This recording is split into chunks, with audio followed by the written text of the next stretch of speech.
Écoutez bien. Dieu entend les paroles, mais Dieu regarde les œuvres. Je vais répéter. Dieu entend les paroles, mais Dieu regarde les œuvres. Les œuvres parlent plus fort que la parole.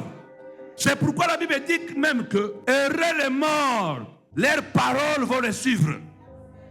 Ah non. Leurs œuvres. Donc quand on va mourir, ce ne sont pas les paroles qui vont nous suivre, mais ce sont les œuvres.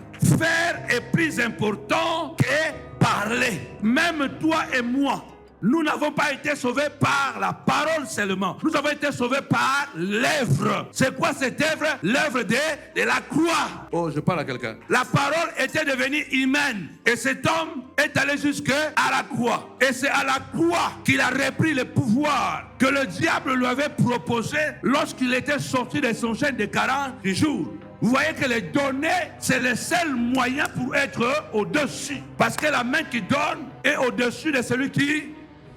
Et la Bible dit clairement, celui qui donne est maître de celui qui reçoit. Est-ce que jusque-là c'est bon?